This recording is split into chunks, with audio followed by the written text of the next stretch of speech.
Another living the dream outdoor property. This 81-acre property in Warren County, Missouri is a really good working example of how we approach a whitetails world, how we try to be a part of the whitetails day. When we look at this fragmented land, we have woods and we have fields.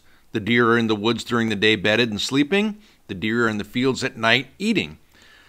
We have to stay out of those areas when they're in there. We don't want to be scaring the deer out of the woods when they're trying to rest in the woods, and we don't want to be walking through the fields in the dark when they're trying to feed. If we can accomplish those two things, we make the deer feel very much at home. So when we look at this 81-acre piece, we know that as far as bedding goes, topographically, this is the main part of the property they want to focus on.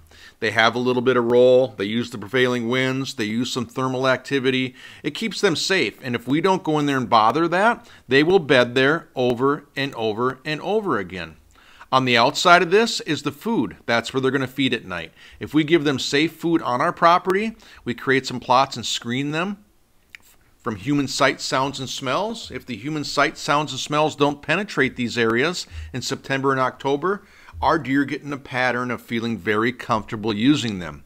They'll bed in the timber, they'll feed in the plots, and they'll head to the bigger ag fields at night. They'll bed in the timber, they'll feed in the plots, they'll head to the bigger ag fields at night. What that does is when the rut comes during November, if we have multiple family groups housed on our property, the bucks are going to come visit. If we chase the does out of here, the bucks will still transition through here, searching for doe groups on other properties, but they don't have a reason to be on our property, and we don't know exactly where they're going to be. If we want to up the odds a little bit for rut locations, we can improve a couple bedding areas on the north side, a couple bedding areas on the south side. If I have two spots here that I know white-tailed does are using quite frequently, with a south wind, I can set up a stand here, and I know where a daylight buck is going to cruise on my property because that's why he's here. He's checking for bedded does.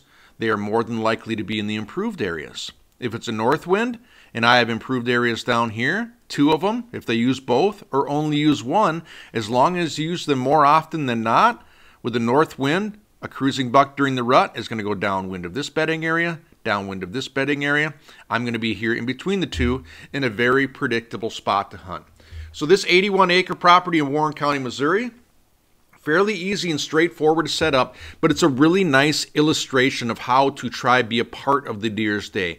We don't want to make the deer do something they don't want to do. That's very difficult. This property is very easy to set up. Food plots here. If the wind's blowing back towards this water of this house, I can hunt this blind. If the wind's blowing across the road or towards the water, I can hunt this blind. And if those deer aren't surprised by human sight, sounds, or smells, they will bed here every day. They will feed here almost every night on their way out to the surrounding ag fields.